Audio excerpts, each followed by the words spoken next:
ఈ బిజినెస్ ఏదైనా మీ ఊర్లో ప్రమోషన్ చేయాలంటే అది సుమన్ టీవీతోనే సాధ్యం. ఇప్పుడే సంప్రదించండి. జై శ్రీ హనుమాన్. సుమన్ టీవీ ప్రేక్షకులకు హనుమత్ జయంతి శుభాకాంక్షలు. చాలా మందికి వస్తున్న సందేహం, హనుమంతుడికి తమలపాకుల పూజలే ఎందుకు చేయాలి? తమలపాకు అనేది ఒక ఆయుర్వేదిక మూలిక. దాంట్లో అనేకమైనటువంటి ఆరోగ్య లక్షణాలు ఉన్నాయి. మనం ముందుగా తొందరతో తమలపాకుతోని హనుమను ఆశీర్వదించిందంట.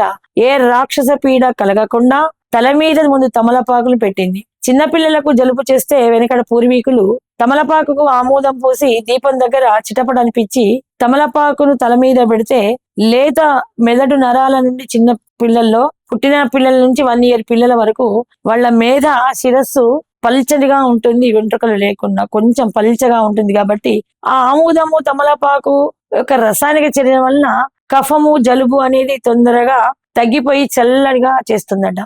ఆంజనేయ స్వామి చాలా వేగంగా లంఘించడం వలన, విపరీతమైన స్వేదం కారడం వలన త్వరగా అలసిపోకుండా ఉండాలి అని తమలపాకును అభిమంత్రించి సీతాదేవి లంకలో అశోక వృక్షం కింద తమలపాకును ఆంజనేయ స్వామి తల మీద పెట్టి దీవించిందంట. అలాగే మనకు వివాహ ప్రక్రియలో తమలపాకుల మీద జీలకర్ర బెల్లం పెట్టి వధువు వారి నెత్తి మీద పెట్టిస్తారు. జీలకర్ర ఆరోగ్యప్రదమైనటువంటి గుడము అంటే బెల్లము వేడిని తీసే విధంగా, దానిపైన తమలపాకు, ఈ 3 చర్యల వలన ఈ వధువరుల తల మీద ఉన్నట్టు వేడిని తగ్గిస్తుంది. అందుకని తమలపాకు పూజ ఆంజనేయ స్వామికి ఎందుకు ఇష్టం అంటే సీతాదేవి ఇచ్చింది. అలాగే తన స్నేహ బృందం అంతా, వానర శ్రేష్ఠులందరూ కూడా తమలపాకు మాలను మెడలో వేశారు. ఈ తమలపాకు పూజకు చాలా అనివార్యమైన, అంటే తప్పకుండా పెట్టాల్సినటువంటి ఒక మూలకము అన్ని పూజా ద్రవ్యాల్లో ముఖ్యమైనది. గణపతిని పెట్టినా, నవగ్రహ స్థాపన చేసినా తమలపాకుల మీద పోకలు పెట్టి మనం పూజిస్తాము. దీపారాధన చేసిన దీప ప్రమిదల కింద తమలపాకులు పెడతాము. ఎక్కడైతే పచ్చగా పత్రహరితంగా చక్కగా ఉంటుందో దుష్ట శక్తులు ఏవి దూరవు. సమయానికి ఉన్నటువంటి దుర్ముహూర్త దోషాలు పోతాయి.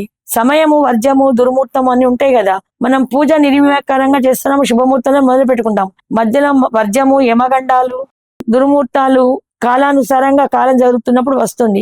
రావు కాలము, కేతువు కాలం అని ఇట్లా వస్తుంది. ఆ కాలం యొక్క దోషాన్ని నివారించేది తమలపాకు.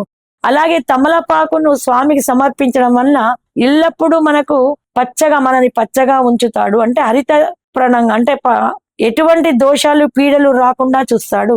తమలపాకును స్వామి హరించడం వల్ల గాలి ధూళి దోషాలు, జ్ఞాపక శక్తి నశించడము, నత్తిగా మాట్లాడము, ఇలా ఉన్నవాళ్ళు తమలపాకులు మీద జై శ్రీరామని గంధంతో రాసి ఆ తమలపాకులను మాలాగా శ్రీ ఆంజనేయ స్వామికి ధరింపజేసి వాటిని ప్రసాదంగా నమలడం వల్ల చక్కటి వాక్శుద్ధి, స్వచ్ఛటి ఉచ్చారణ కల్పిస్తాడు. చిన్నపిల్లలు మాటలు రాని, చాలా సంవత్సరం వాళ్ళకు పిల్లలకి, ఆడపిల్లలకి తొందరగా మాటలు వస్తాయి, కొంతమందికి మగపిల్లలకి మాటలు రావు. అటువంటి వారు 108 తమలపాకుల మీద జై శ్రీరామ్ రాసి ఆ మాలను ఆంజనేయ స్వామికి ధరింపజేసి మంగళవారం గాని శనివారం గాని ఆ మాలలోని ఆకును రసంగా చేసి ఆ పిల్లల నాలుక మీద పూయడం వలన తొందరగా త్వరిగా మాటలు వస్తాయి. అలాగే నత్తి ఉన్నవాళ్ళు శ్రీరామ అని రాసినటువంటి ఆంజనేయ స్వామి ప్రసాదంగా ఆ తమలపాకులను తెచ్చుకొని కొంచెం తేనె, లవంగం వేసుకొని నమిలితే నత్తి తగ్గిపోతుందట. అలాగే తమలపాకులు పూజ చేసి దండం తెచ్చి ఇంటి దర్వాజకు తోరణంగా కంటుకున్నప్పుడు ఇంట్లో ఏ దుష్ట శక్తులు ప్రవేశించవు.